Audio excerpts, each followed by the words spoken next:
Welcome to the ThroBak Guitar Lounge Podcast, episode number 54. Today's episode, Fender versus Influencers. A no-holds-barred cage match to the death.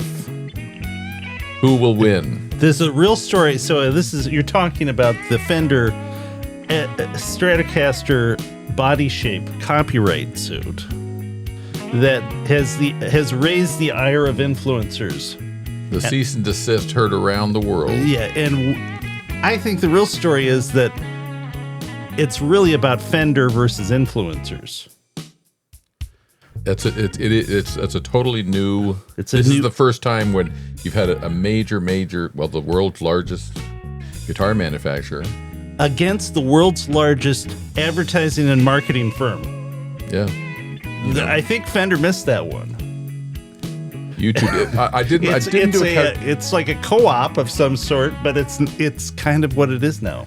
Well, I didn't do a calculation, but we're talking about millions of subscribers between. We're talking about Rhett Shull, Tim Pierce, Phil McKnight. I looked up Rick Beato. I couldn't see that if he had an opinion on it. Nothing came up when I did a search on that, but maybe he's weighed in on this. I'm not sure. Yeah.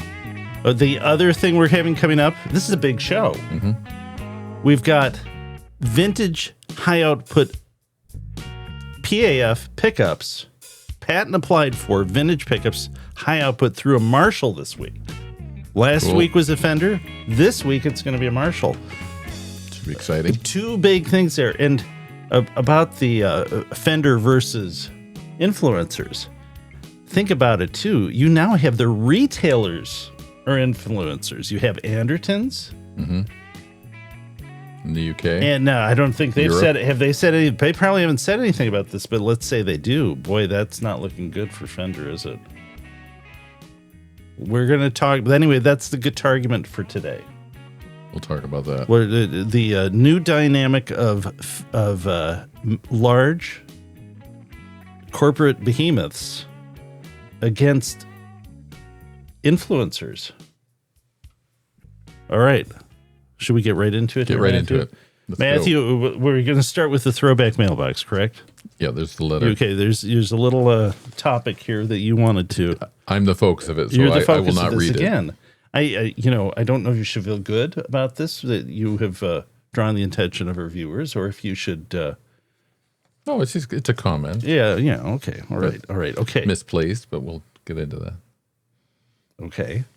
All right. Matthew, this is from the ThroBak Mailbox. This is a comment about episode of 53. Right. About you, Matthew. Okay. And I guess this is the accuracy. This is the accuracy of your musical musings. Maybe, I don't know. This came up with. We talked about this during the Rolling Stone magazine's greatest solos. Okay. And we picked upon the bands It Makes No Difference. Okay. And we talked about Robbie Robertson's solo work in the 70s. So all right. This is where I made a comment. Okay. Matthew had this is a comment. I'm going to read it right now. Go ahead. Matthew had the story about Mike Bloomfield mixed up. It was Mike who played and Al Cooper sat at the piano, and it was at a Bob Dylan session for Like a Rolling Stone. Mike Bloomfield played guitar in that. Robbie wasn't there. We're talking about Robbie Robertson. Mm-hmm. Bob said Michael Bloomfield was the best guitar player he ever played with. Not sure Mike and Robbie played together. I'm sure they did at some point, but that story was mixed up. In Matthew's memory, I do the same thing sometimes, he says. So he's called you out, but he's sympathetic because he's...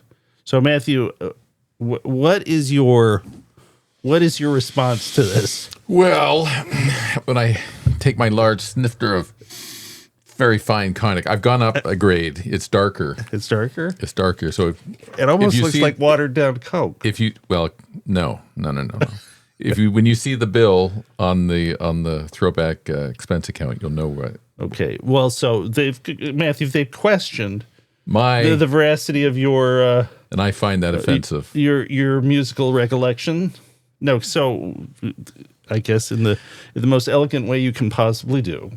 Which I'm sure is way up there. I will correct the viewer for his own. Reviewed. Well, I reviewed the tape, and the only thing I missed was I didn't mention the name of maybe the artist or the record. The artist is John Hammond, and the session was for his record, So Many Roads. I think it was his third record for Vanguard. Is this a Matthew Quail correction, or is this a Matthew Quail clarification? This is a clarification. Okay, so you're not admitting any wrongdoing in this matter whatsoever. No. So Michael Bloomfield was on the session, and so was Robbie Robertson and most other members of the band that John Hammond had met in Toronto, befriended, and said, come to my session in New York. Okay. I'm doing this record. All right. But the Bloomfield at that time, and if I've read his book, but that was a couple of years ago. There was a large, like very thick biography done on him. He was playing a lot of acoustic stuff in the early '60s because that was the sort of the folk boom that was going on. And then he bought the Duosonic that you see pictures of him playing. I think at the in sessions, I think at the Columbia Studios in New York, this very sort of tattered that he bought at his grandfather's pawn shop, I believe, in Chicago. I was hoping you'd be much more offended, Matthew. Oh, you want me to be more offended? Yes. To be more? Yeah. Come on.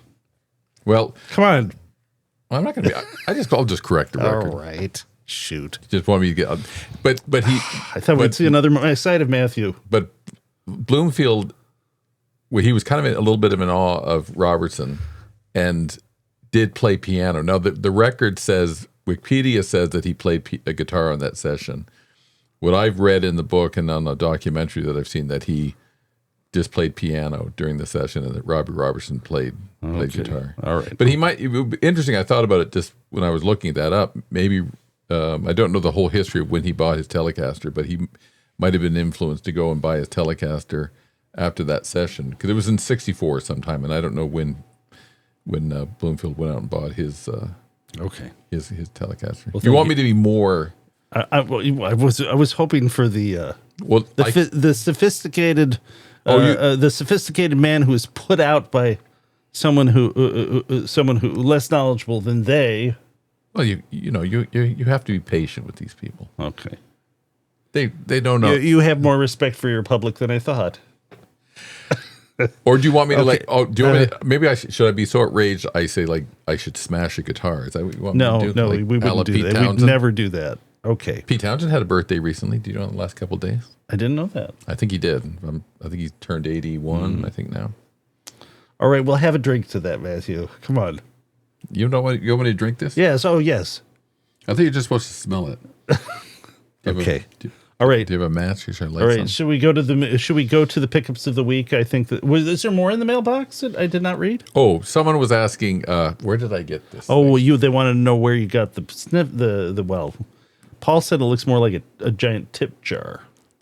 I stole this from the piano at the Coco Cabana. Okay. All right. No, I lucked out. I got this at one of the local Salvation Army stores. A very shishi Salvation Army. No, this one's pretty ratty. Okay. This one's that one was like a little rough, but I was about to give up and I turned around and it was sitting on a shelf, and so there it was. It was meant to be. Okay. So we have to milk it a little bit on the show. All right. Okay. It's a good problem. All right. We're ready for pickups of the week. I think everyone is. Okay, so we're going to do pickups of the week, and again, last week we had these same pickups. Right. Well, it's in the same guitar this week too. It's a 58 reissue Les Paul historic reissue with vintage P.A.F pickups, 9 in the K in the bridge, 7 point. Oh, I've forgotten. It's 7.9 in the neck, I think. But we're going to play that. These are pickups that the reason we were able to do this too is these pickups are in for repair. They needed new leads and the covers were off. So, we're put a little extra lead on them, and we'll let the viewers experience these in a historic reissue of today, this week, through Marshall. So let's get the guitar. We'll set that up, and we will be back with that. You were going to say something. I just want to say one thing before I just forgot, but I'm going to go back to the Like a Rolling Stone session that Michael Bloomfield. You just can't let this go. No, I just wanted to clarify. Bloomfield obviously did play very well on the Like a Rolling Stone session. Al Cooper did not play the piano, obviously. He played the B3 organ. Yes, you're correct, yes. And the reason why he got that, the opening came is because the guy on, I can't remember his name, he went from the B3 to the piano, and Cooper saw his opening and then just went out there and winged it. He didn't know what he was doing. He couldn't even, he's on record as saying, the only reason I was able to play on that session because the other musician left the instrument on. I didn't know how to turn it on. But it was on. He just sat down. And then there's great outtakes where you hear Bob Johnston, I think his name is Bob Johnston, was the producer, come back into the control room and sort of laugh and say, "What are you doing?" Yeah. And it just happens, and then the rest is history. So. Yeah. Okay. All right. We're back to the pickups of the week. We will be back with the vintage high output P.A.F. through Marshall right in just a second. Cheers. All right, Matthew, we are back with the pickups of the week. Let's show that.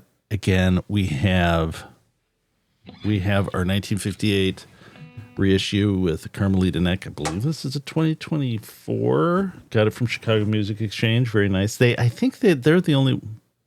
I think the Carmelita neck thing is a thing that they exclusive to. I don't know if it's exclusive to them, but I see it periodically. It's a little upcharge, but you get the jumbo frets too. I think it might be their deal. Not sure about that, but anyway, okay. So I'm going to play a little bit here, and this is vintage hot P.A.F. pickups through Marshall, and just setting this up. Who does that? I was mentioned to Matthew that this is obviously a Jimmy Page.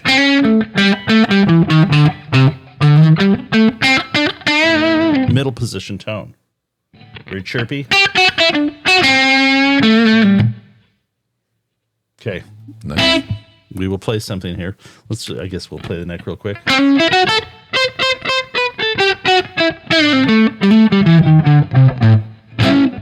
Bridge.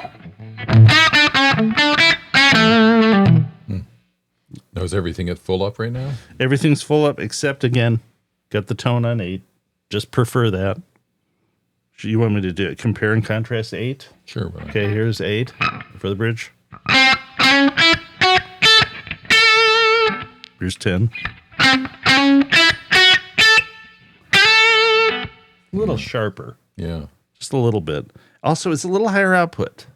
Maybe you want that. You might even be able to kind of like use this as a little boost, with this method. I just prefer it on 8, but here's the neck. That's 8. Here's 10.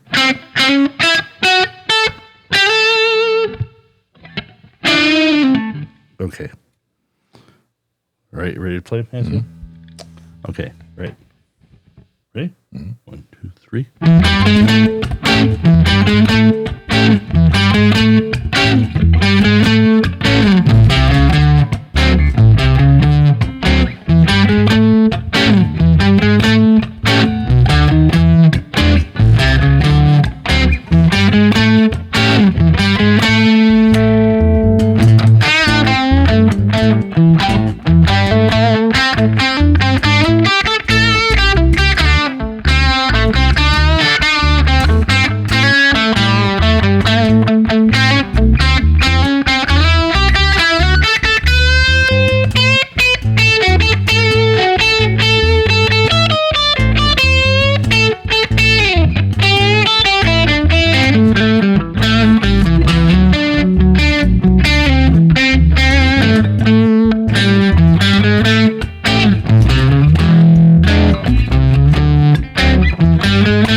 Okay. Didn't really do any clean tones, but I mean, why would you? No, you got it through Marshall. That's all you need there.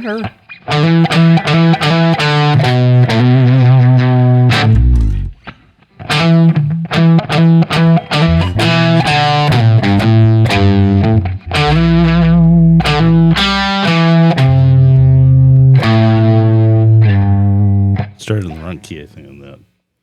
Okay. That sounds pretty nice, though. All right. And that neck feels very nice, too. I was playing on it earlier. The Carmelita neck's kind of nice. Nice. It's not super slim, but it's not. It's like the chunk's been taken off. Mm-hmm. Okay. Now, so anyone, again, who didn't hear the last week's episode with the specs of these pickups, I believe it's 9K bridge, 7.9 neck. Again, these are vintage P.A.Fs. 9K is considered on the hot end for a vintage P.A.F. That is a guitar arriving at the door. Oh, is it right there? Paul, go get it. What? Well, we have an emergency. Paul, are you there? Hey. Paul is here, but he's here to capture a guitar that's just been at the door. Okay. So, everything happens here at ThroBak.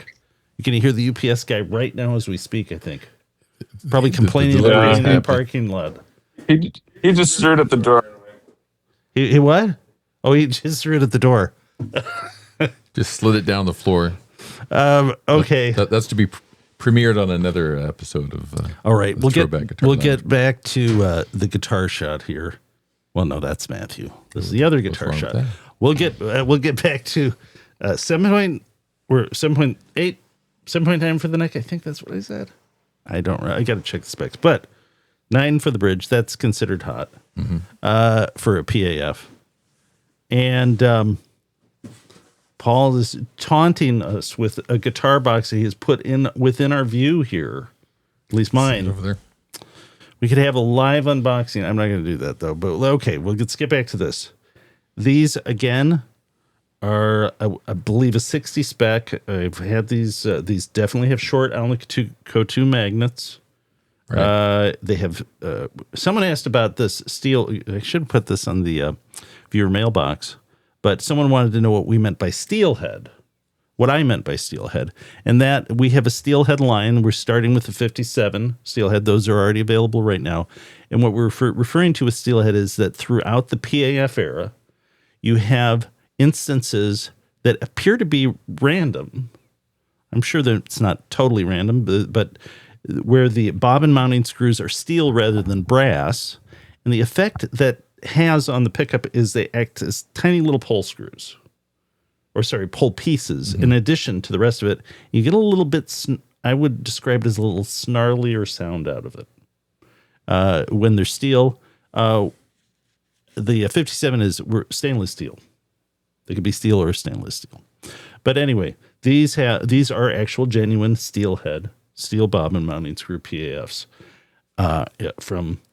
These came out of 61 SG, but again, I believe these are 60 spec because of that high resistance and also the sticker location. So these are perhaps maybe a very late 60 set that ended up in a 61 SG.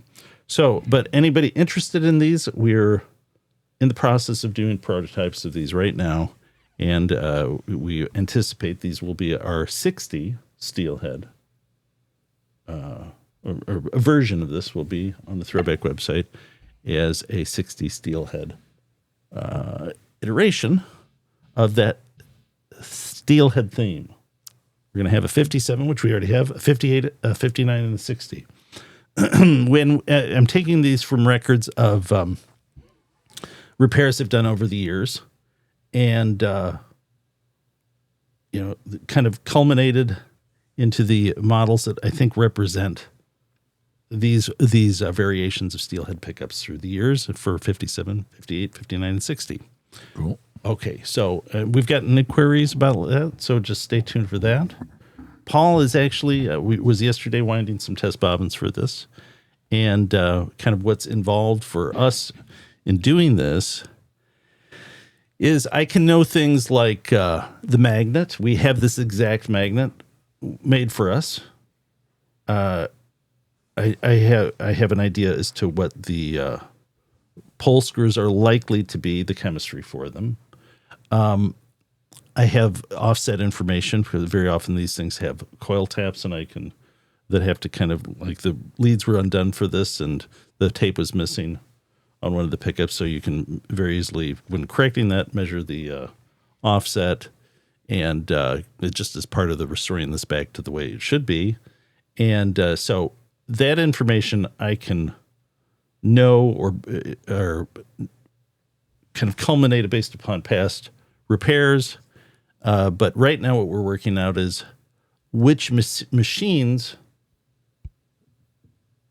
best duplicate the sound of this. Mm-hmm. Yeah, because I can find out the machine if something needs a rewind, but nothing on this needed a rewind. So you just gotta go and try and test. The assumption is that everything would be made on one machine. That's not a safe assumption. In fact, I think some of these particularly interesting sounding PAFs often have a different machine and therefore wire pitch for the bobbins for both the slug and screw coil. And I think you get a little bit of you get a difference in frequency response, not only based upon coil offset from resistance, but also the fact that these have the two bobbins have a different wire pitch that affects capacitance and everything beyond the wire, the amount of turns on the pickup. Okay, so Matthew, I'm at the Guitargument already. We're so eager to do that. Let's go from the pickups of the week to the Guitargument. Let's put the guitars away, and we will go to the Guitargument, which is Fender versus Influencers. Fender versus Influencers. And you're going to be Fender. Mm-hmm. Is that right? Right. And I'm going to be Influencers. Correct. And again, let's get to it. Now let's put the guitars away, and we'll start with this kind of lead up to it. We'll explain. All right, we'll be right back. Okay, Matthew, we are back with the Guitargument. Fender versus Influencers. You're going to represent Fender in this. Right. And I will represent Influencers. And is this wrong? I mean, are we influencers? I think I was thinking about this. I think we're only influencers in the sense that we're little teeny YouTubers, at least for the moment. But we're very clear about trying to influence people to buy ThroBak products. I mean, we like other products, but we're not like, we're not going around trying to review stuff for views and get affiliate links. Not that there's anything wrong with that at all, but we're trying to sell our stuff, which we think is the highest calling. so anyway, and two, maybe this gives us some sympathy with a corporate entity. Mm-hmm. That is, I guess some might say trying to protect their legacy. Now, Matthew, too, the viewers may not know this, but you have a legal background. I did go to law school. And are you currently barred, or would it be called barred for the Michigan? Like, what's the?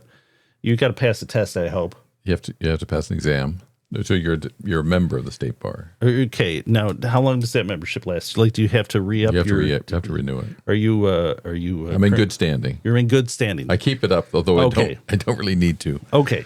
I don't have any reason to. But so, it's like I'm kind of remiss to let it go because it's like So we've got we've got the heavy hitter of law knowledge sitting right here. Well, okay. That's all relative. Okay, but you can bring a perspective to this that might be informative. Deep knowledge of guitars. And a somewhat... appreciation for the finer things in life, like cognac. Or and a law background. Okay. So we can have a good discussion, I think. Okay, so do you, as let me get my timer, as the Fender... Well, I guess this all starts with Fender, so you better start. I better start. I have to state our position. Okay. Ready? Okay. Go.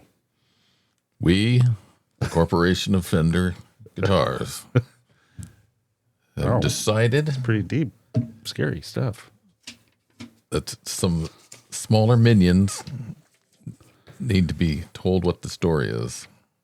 And what the story is that we need to protect our artistic nature of our designs. You sure it's not about money? No, it's not about money. It's about integrity, John. Okay. My God, money. Go on. So the position of Fender is that if we don't do this now, if we don't protect, and that's why we went to Germany of all places to try this case, and we got a judgment in our favor this past March, I believe, saying, hey, we have an artistic hold on this body shape, the S body shape. The Stratocaster body shape. Can we even say that now? I don't know. I'm worried. Maybe I Well, can. you As tell Fender. me. Tell me if that you could. Sure, go ahead. I can say it, but maybe you can't say it. I apologize. So this protects our company going forward, and we are able. And at the same time, we're on record. Speaking for Fender, we are on record. We don't want to stop innovation. We just want to stop copy fit. What's the right word I'm looking for? Right. Not copyright, counterfeiting. Counterfeiting. And just outright straight plagiarism and counterfeiting. We want to stop that. So you're asserting this. The customer's being duped into getting something that's not the real thing. Yeah, these AliExpress guitars on Amazon and what have you, or Temu for $60. I see. It's just hurting everybody. Someone gets a guitar. So they think you're it's a doing this out of the product. Not only is it to protect Fender, this is to protect the buying public from getting something that they think is something that it's not. Yes, and then we at Fender see this: if we fail to enforce this IP now, this will have dangerous intellectual property. Intellectual property. Okay. IP. Will have dangerous long-term ramifications. Dangerous. And if we don't do it now, we effectively abandon it forever. So it's now or never. It's now or never. We have to go to the mat with this So one. it's all in on this. This is To coin a phrase you would know from the greatest American. What's the greatest American movie made of all time? it would be Citizen Kane, right? No. It's I always say it's The Godfather. is it Sharknado? We need to go to the. They're saying we need to go to the mattresses on this one. So remember that we need to go to the mattresses from Godfather. I don't remember that one part. I'm pretty sure that's what the term they say. It's when they hold up at the house and they're not leaving. They're all fortressed in there. All right. They got the guy in there cooking the spaghetti. Okay. Michael learning how to cook the spaghetti before Is mattresses plural? I think it's like going to the mattresses. I always thought this was like a boxing or wrestling reference, right? Going to the mat. You know, like things are getting serious. They're getting. I think in that movie reference, now somebody will probably correct me. Okay. But it's okay. You've almost taken up this whole 5 minutes, Matthew. It's my turn as representing influencers. Okay, so as an influencer, influencers have to not cater to the whim and subjugate themselves to the iron fist of the people that make guitars or accessories, but they have to be a voice for their public viewership. And the public viewership, in this case, is obviously guitar players, the consumers of influencers' content, and this hurts them.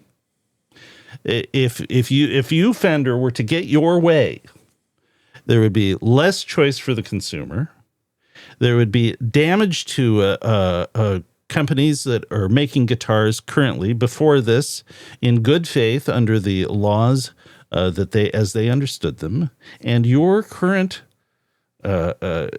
law action is meant to be punitive upon well-intended guitar manufacturers who heretofore have been following the rules as set out by the courts in the United States And if you had a problem with it, Fender, prior to this, it seems a bit late to now set forth draconian measures that must be followed. And apparently those are $250,000 fine, destroy all guitars in the EU that have been made with the S-style body shape, and no longer allowing these to be manufactured by small to large competitors. And you're pulling if we're talking about mats, you're pulling the rug or the mat from under people who were just following the rules as stated by U.S. courts, and it's not fair. And as an influencer, influencers have a platform by which they can express what's important to them individually and to their audience. And I think there's a lack of appreciation for the advertising value of the influencer, not just from working and collaborating directly with you, Fender, but with the positive exposure they can provide just as influencers using your product outside of any sort of contractual obligation with you for a specific advertising task or campaign that you might be contracted with an influencer. You're going to say goodbye to all of that by trying to have your way in a way that does not agree with the audience of the influencer and the influencer themselves. Well, what say you? Well, I would just say in rebuttal to that, I would say, yes, those are our demands, and that's what we expect. We want $250,000. We want the privilege of getting the letter, cease and desist letter from our firm in Germany, Bird & Bird. We want you to pay for that. It's only going to be, that's like 300, I think it's 3,500 euro. But we are willing to provide, free of charge, a bulldozer to come and just destroy all of the guitars. Well, that's nice. So, okay, that works out. Okay, well, let's go to the cool down. Yeah, it sounds so reasonable now.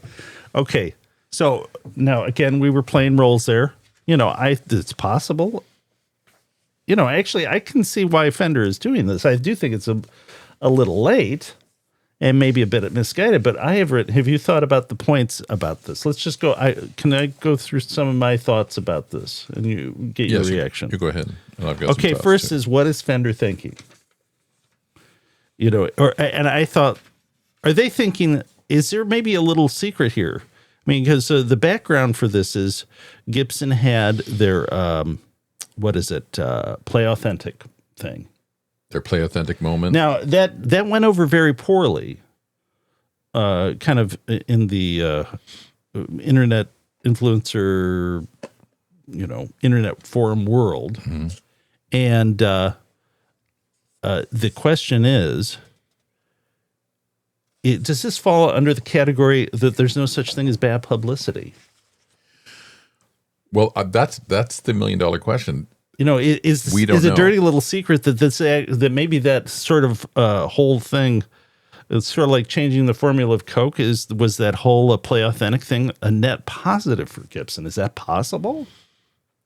I think there was some definite negative publicity that probably didn't help them. Yeah, but they got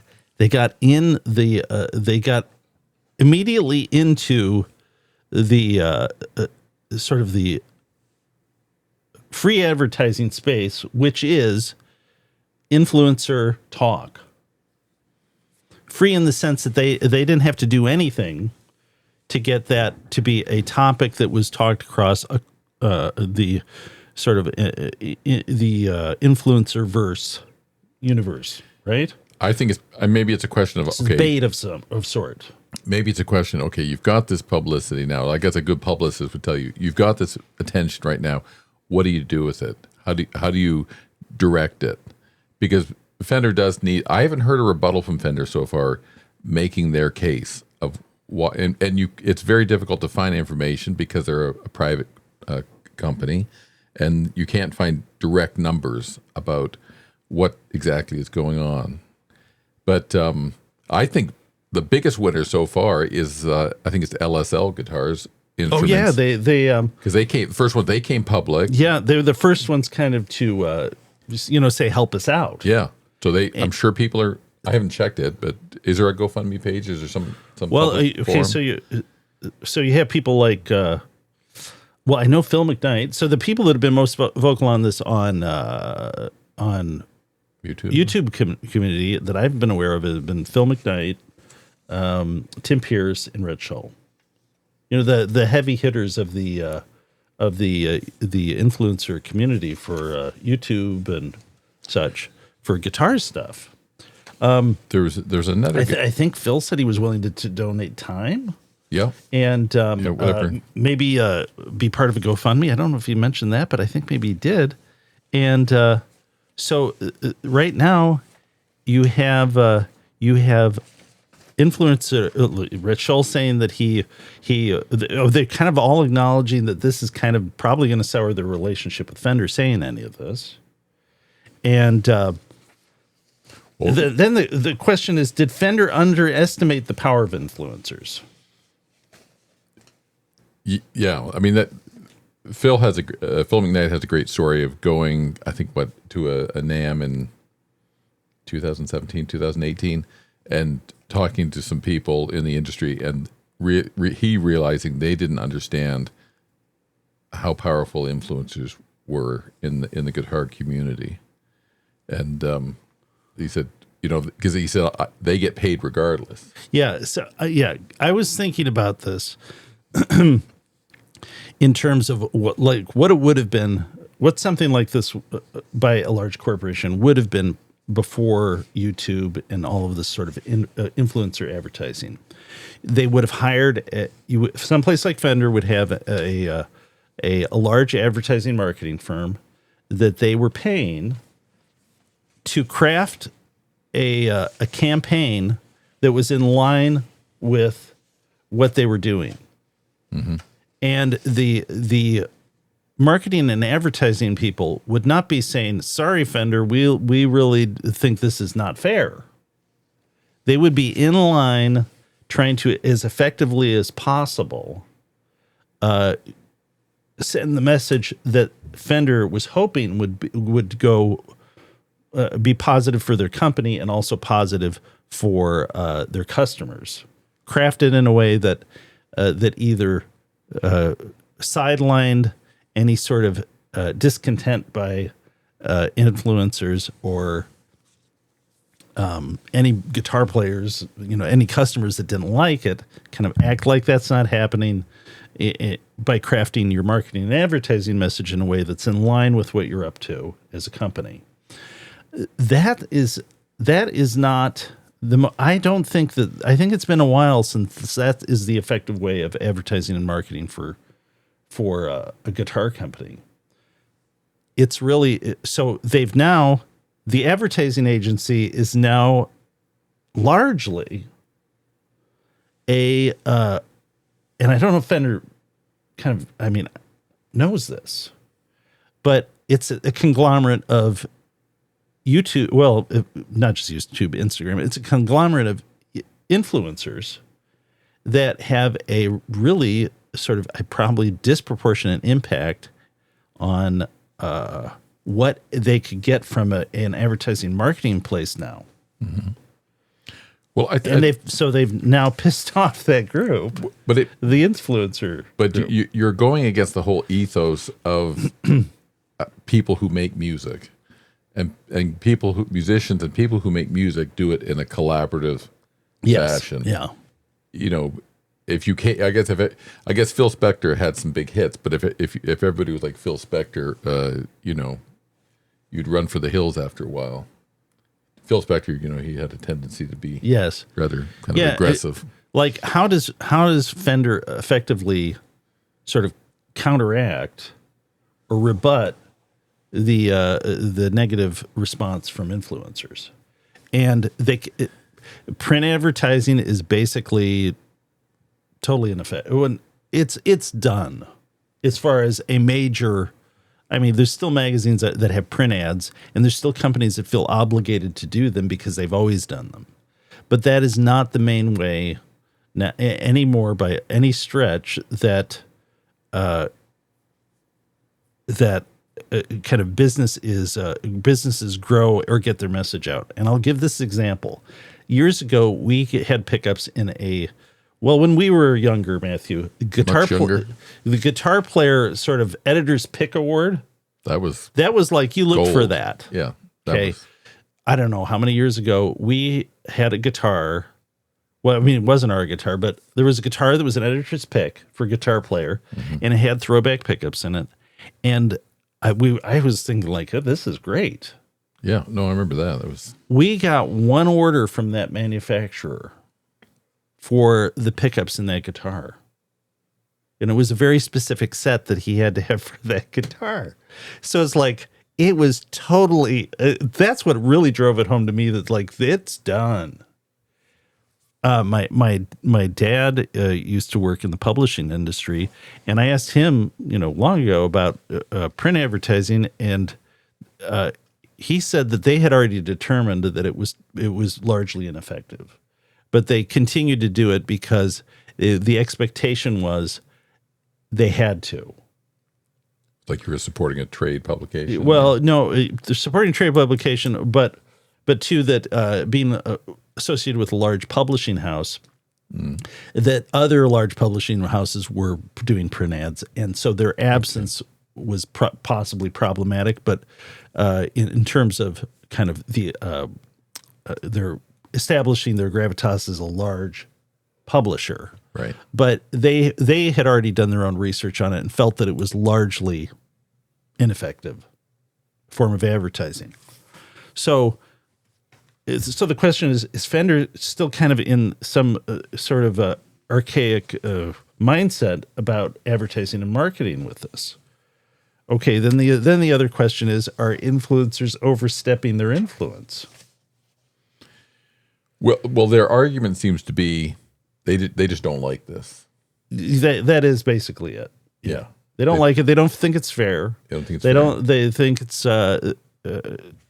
unfair to you. Basically, you're changing the rules when the rules were already set. And that's unfair to businesses that are just trying to make a living, making what everybody loves. So, and I think it unsettles the market. So it's going to create some uncertainty.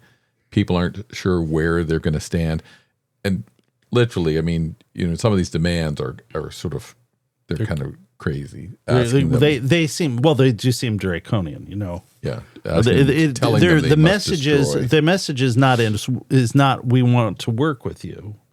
The message is it's our way or the highway. And so then the next question is, and someone had another YouTuber had mentioned this. I forgot his name now, but it was like this was the plan all along is this, and the ultimate trajectory of the plan is you get a suit in the U.S. by one of these companies that has a cease and desist order, and that Fender can establish a copyright protection for a Stratocaster in the U.S. And once that is established, then they can stop copyright protection for a Telecaster.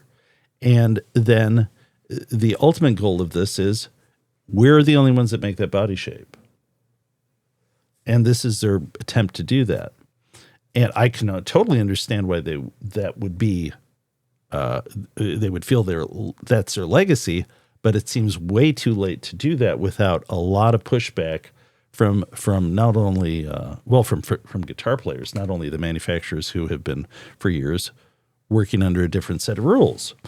Okay, so another thing I wrote down here is this an indicator as to what the guitar market really is?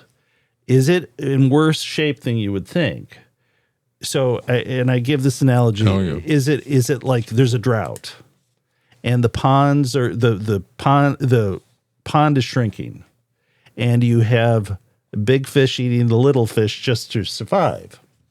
So you have an ever shrinking market, and Fender has perhaps realized that we've hit a wall as far as how much we can grow the business in terms of producing new guitars, but there is this unlimited supply of derivative Stratocaster body style guitars that are made around the world.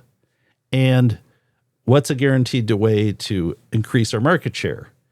Take those competing Stratocaster derivative body shapes off the market, and we now make those, even if that market shrinks because we raise costs or there's no longer one available at this price point of the cheaper overseas derivative guitars.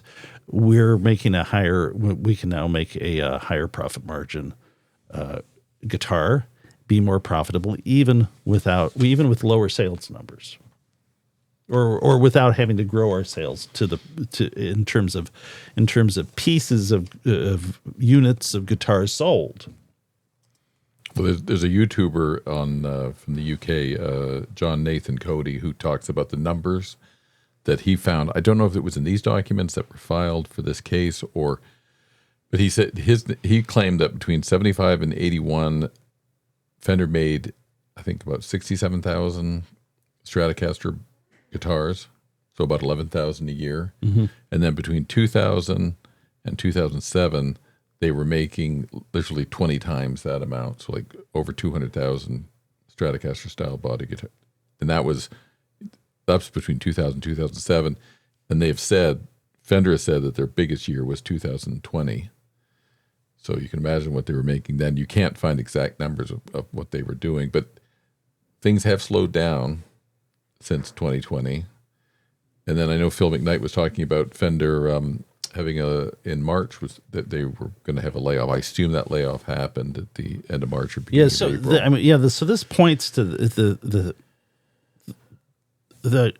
kind of to a strategy that's maybe a little desperate. I think they're probably looking. Because they're playing with. I think whether or not they're aware of it, their most effective form of advertising. They're putting that in jeopardy for the moment, and so is it ultimately a strategy by which they capture the entire market, so that they can control the price and charge more, either through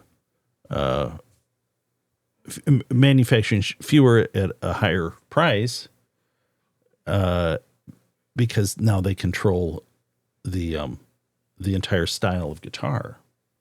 You totally understand why that they would think this is sort of within the right, because the legacy of the company is these guitar shapes. But again, the rules have been different for years, allowing this. So now you're just it appears the goal is to cut your competitors off at the knees, right? In terms of this, you're going to have to find something else to do in terms of this style of guitar. And I think you said that one sort of YouTuber was the idea was that this what it'll really do is it'll create an alternative that's better, sort of a better S-style guitar. One person was saying that. I can't remember what was his name, but he felt that there'll be some innovation, and then the person who comes up with the best S-style guitar will be rewarded with, more customers, more sales. But to that end, and maybe a nice way to wrap this up would be to put our suggestion for the S-body shaped guitar. Oh, that's right. You found one. Okay, should we bring that up right now? So this is our effort. Okay. Maybe we can bring it. We can help resolve this whole conflict. Right there. It's actually shaped like an S. That would be our suggestion for the new S body shape. Explain this guitar here, Matthew. So this guitar is actually in the Rock and Roll Hall of Fame in Cleveland. It belongs to a kind of local Cleveland rock legend named, and I've got his name down here, and I can't remember, Raven Slaughter, and he toured it. I don't know exactly when this aired, but his health is suffered, but his guitar collection is in some of his guitars and things are in the Rock and Roll Hall of Fame in Cleveland. He's not nationally known, but this is your suggestion for the S style guitar. Yeah, I did a little search, and this came up, and I thought this might be the solution. Okay, well, you're trying to find to end the conflict. Trying to end the conflict with some common ground there. We could all agree on that. We all recognize what that symbol is. It's an S. Sesame Street kind of guitar, maybe. Okay. Well, final thoughts on this, Matthew? Do you think how this will play out? I don't know how it's going to play out exactly. It's you have influencers. You have influencers basically saying, "I don't like this at all. I think this is bad for Fender. I think this is bad for guitar players and guitar consumers. I don't like it at all. This may result in me as an influencer never working with you again. I don't care." Well, but somebody, as you pointed out, some of these influencers, they don't need Fender. I know that's what I think that is maybe missing from this. There, if the video is I'm never going to work with Fender again, and it gets a bunch of views, it's as good as a view defending. You telling how great Fender is. I mean, I love this guitar. Yeah, so. We're tiny YouTubers, but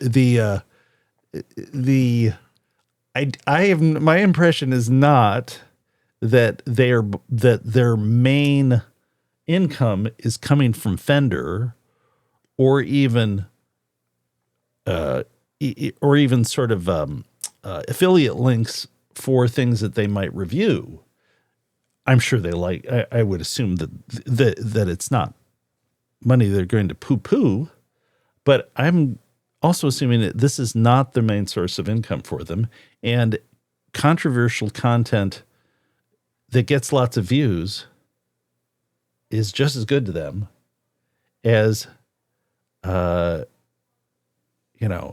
sides of it they profit from. Well, Phil said in his last episode, he said he's asked his Patreon people who support the show, Phil McKnight, who support the show through Patreon, do you want me to keep the show public or do you want me to make it just private? And the viewers, the Patreon supporters have said, no, we want you to keep it public. Yeah. Because he'd say, okay, I can just do this for my subscribers. Yeah. And I don't have a problem with doing that. And I think I don't know which one of it was Tim Pierce maybe who said I'm finished doing sponsored videos. He doesn't rely on them, doesn't need them, so if he doesn't work. Yeah, they're very clear about their audience is the viewer, and that's who their customer is. That's their customer, and it's the customer may be Fender, but it's really in service of the viewer. Yeah. And this gets in the way of that in service of the viewer part as far as they're concerned. Yeah. So. Okay. All right, Matthew. We have had an epic Guitargument and cool down. Yeah, we had a good one. And you are going to follow this up with an epic Rorschach Riffs. Yes, I've gone back to basics with this one. You'll be happy to know. Basics in terms of guitar or bass guitar. I'm going to use a guitar. Not basics, but basics. Just basics. Okay. Well, let's see if Paul. Oh, we haven't seen Paul today. Paul. Yes. Okay, we have heard him now. I'm sitting down right now. Matthew's going to do Rorschach Riffs. He didn't wear his ThroBak T-shirt today. Oh boy. Okay, Matthew, I'm going to get. Just chat to Paul. I'm not even going to make a cut here. I'm going to get the guitar. I have my ThroBak socks on. Oh, good. Do we need to have a disciplinary meeting or letter to Paul saying? Oh, that's right. Yeah. we'll give you one warning, and then otherwise, violated the dress code. Yeah, you'll have to burn that. You shirt. need to talk to the HR department. Okay, here, Matthew. Here's your guitar. Okay, hang on. Thank you. Okay, here. Let's. Wait. So someone's talking over there, Paul. Is that the people downstairs? Of course it is. Wow, they're loud. Okay, so Matthew, yeah, we're in an older building, an older sort of furniture factory that has kind of thin floors. And sometimes the people below us can get very excitable. Okay, so Paul, you were going to listen for any possible recognized riffs, and you can. And you can, you will take part in this quiz. Okay, Matthew, let's go back to you for the Rorschach Riffs camera. So again, we're using your 58 reissue. 58 reissue here from Chicago Music Exchange with vintage. These are real vintage P.A.F pickups. Oh, and I did find my little note there, so I can tell you the exact resistance of these things at 73 degrees Fahrenheit outside of the guitar. 9.03K. Yeah, tap them. They're unpotted. This is the neck we're talking about. The bridge, you're on bridge right now. This 9.03K. 9.03. Neck is 7.99K. There's together. And, where you're going to play them in there. And, again, four riffs. Matthew, of recognizable hit songs played with gusto. Played with gusto and a technical ability unique to you. Unique, exactly. That's what. Okay. That's what every guitar player can rest assured they have. That's right. You're interpreting these, right? I mean, everybody interprets them, even if they sound just like it. There's still an interpretation because you can't have Eddie Van Halen's fingers or Eric Clapton's slow hand. Slow hand. Okay. Ready? Okay. Go ahead. Here's number one. Now, hopefully this won't.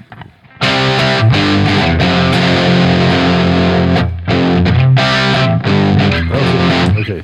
I think I know it.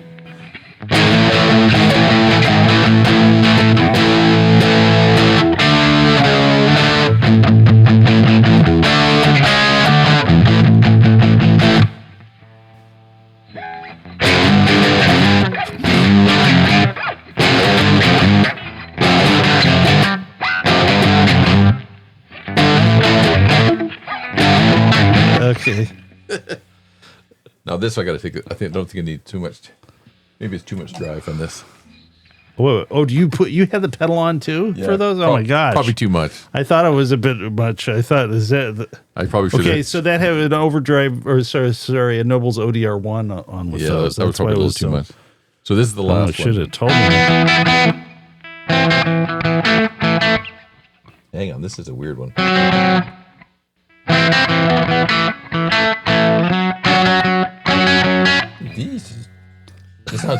This sounds totally different when I was practicing it. This is off, right? Oof. Hang on.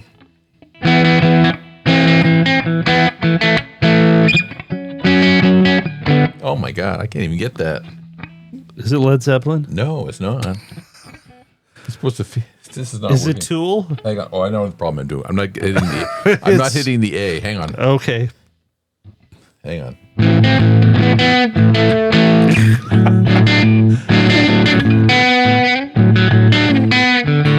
Oh my God. I know what it is. It's very recognizable, but wow, you those first two efforts were way off. I know. I didn't hit the A in the first one. Hang on. So let me do it again.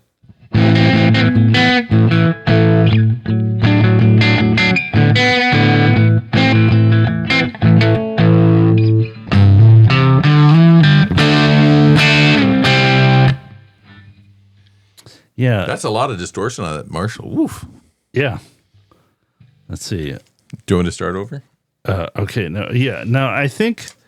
I think I know 1, 2, and 4, and 3. I don't know, but 2 I'm having. Let's check with Paul. Paul, hey, do you know any of these yet?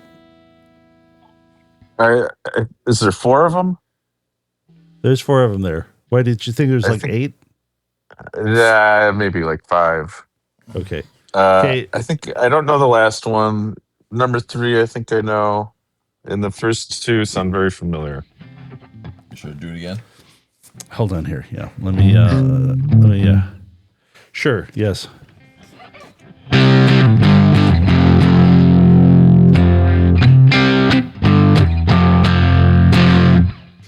Okay. Yes. And You know that.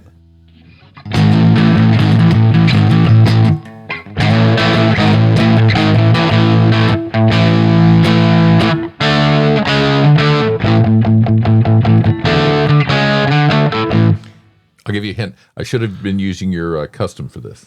Oh my gosh. Oh, okay. Well, then that maybe then it's a different punk band I'm thinking of.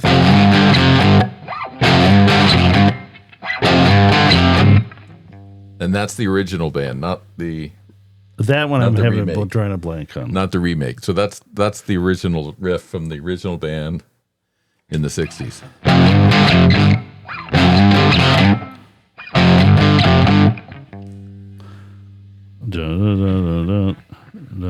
And then the last one. Oh my god. I'm going to take that down a bit.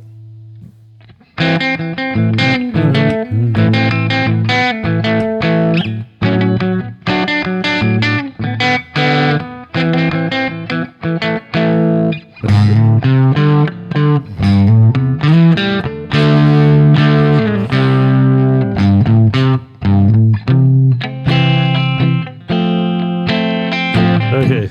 I need to get my 12 string out for the second part there. Okay. Paul, do you want to hazard a guess for any of these? I think number 3 is God Save the Queen. Oh. Is he close, Paul? God Save the Queen. That was number 2. That was number 2. Okay. So is that Sex Pistols, right? Right. Okay. See, I thought it was Blitzkrieg Bob Well, by the Ramones.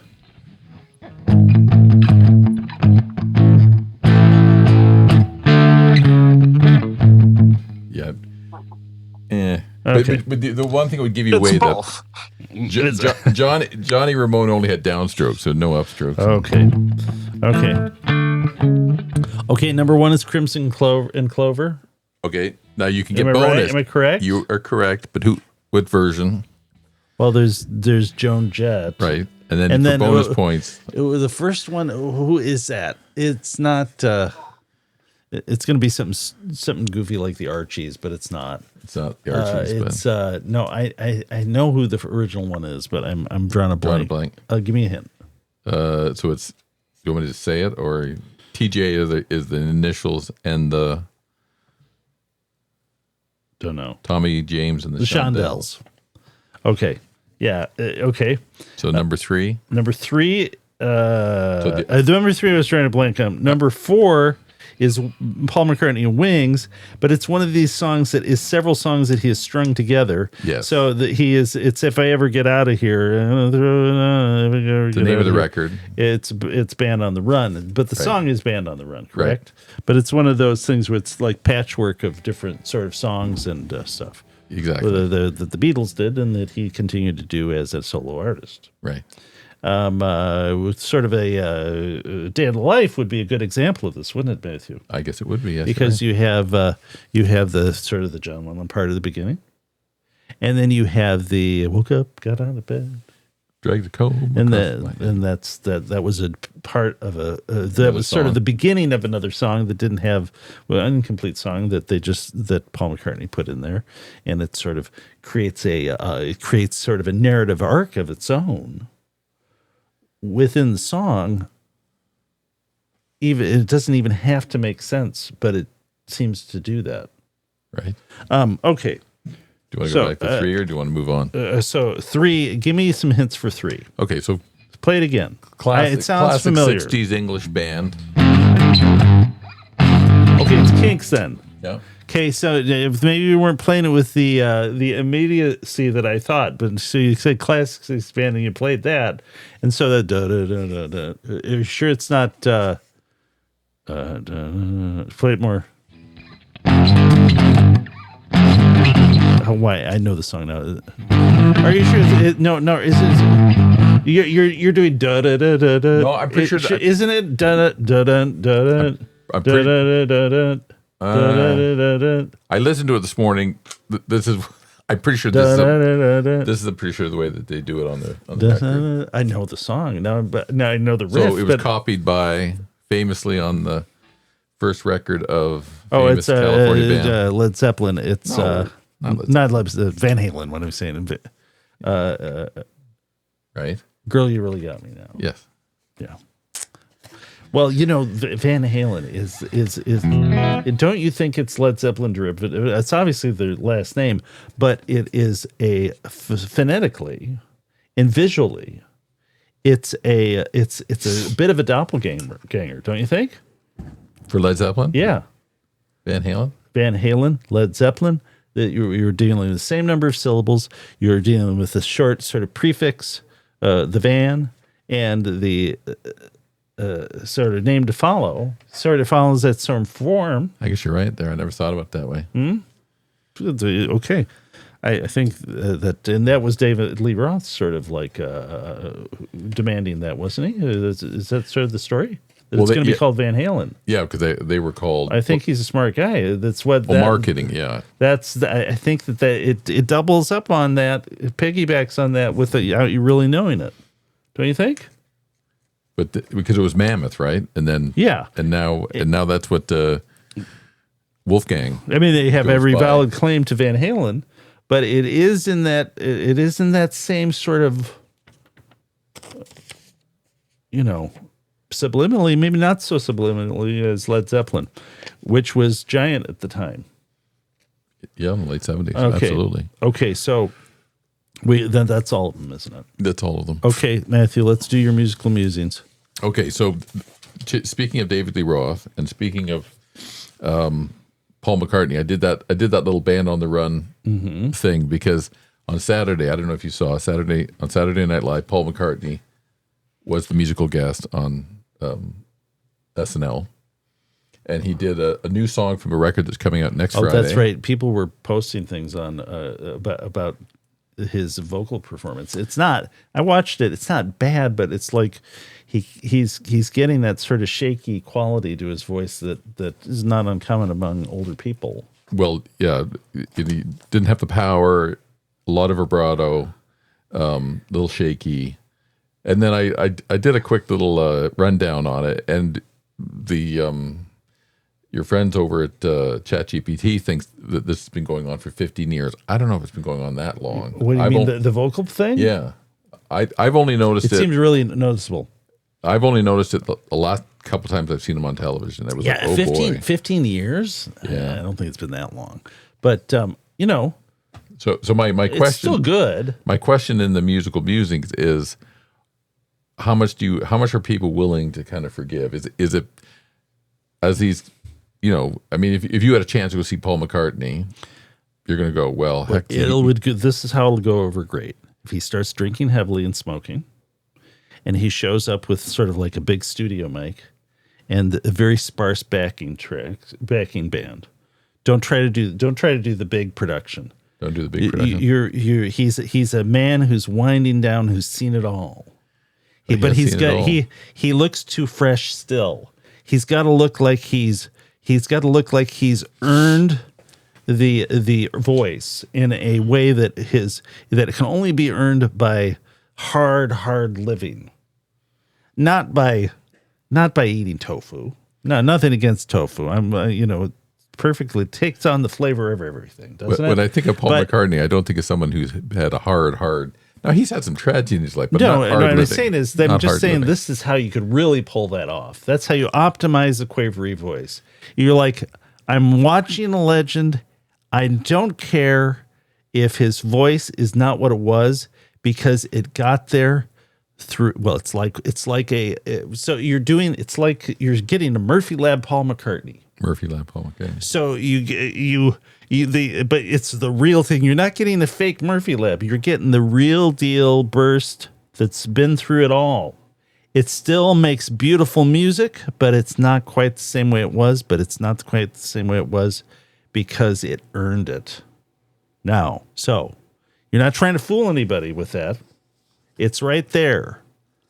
I think he needs to take that approach. So Paul McCartney needs to start drinking heavily and smoking. Well, it made me wonder a little bit because maybe he was on to what you're talking about because in on the show on Saturday Night Live, he had about a 2-day or 3-day growth on his chin, on his beard. He looked a little rough, but he's still Paul McCartney. He looked good, but the band sounded very good, and they had nice display, and they sounded good. But and then it made me think of some other people, like when you come down the highway here on the 131, there's a poster or a billboard up for David Lee Roth. He's going to play at the Firekeepers Casino in June in Battle Creek.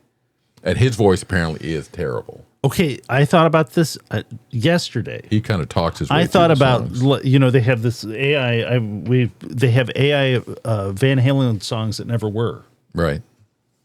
And what I find interesting about it is it's really nailed David Lee Roth's voice.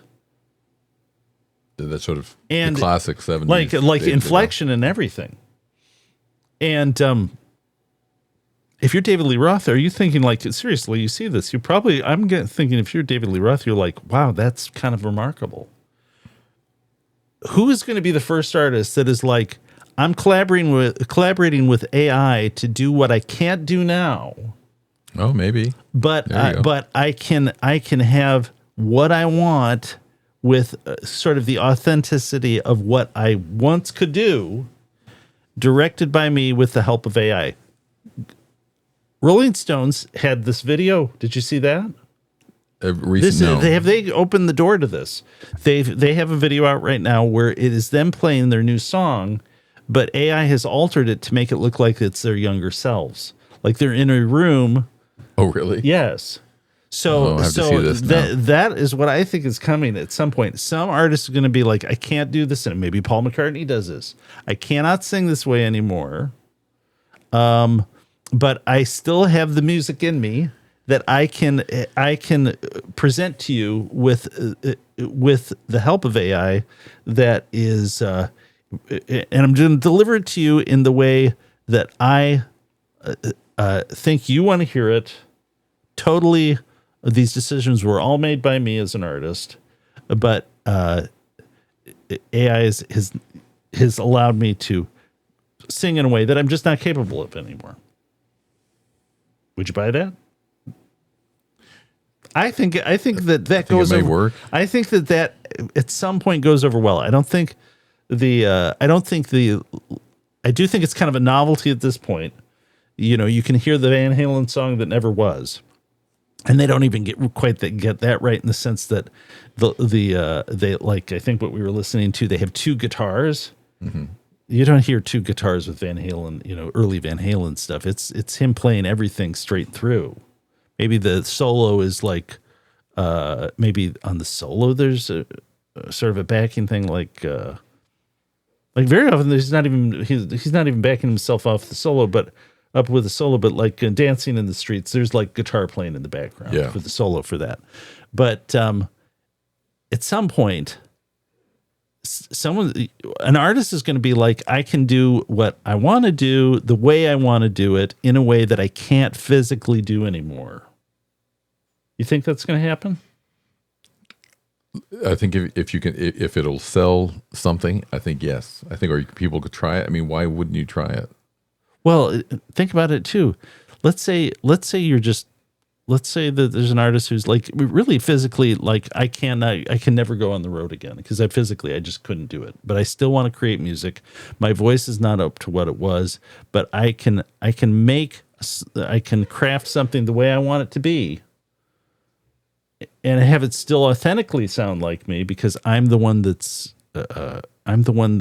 is in control of this with the help of AI. I didn't say about this either. It is with our Guitargument is is this sort of like the equivalent of like Fender's playing with cancel culture? Not over something that's sort of like sort of a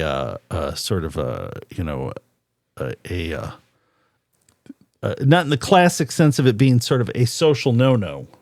That you think it comes back and bites them? It comes back and bites them. Are they going to be canceled by the very people that they have relied upon to sell their stuff because they have stepped on guitar culture? Yep. Yeah. I think this whole sort of assault on guitar culture, I think it does offend people. Like it does put a bad taste in your mouth. But the cancel aspect of it, is that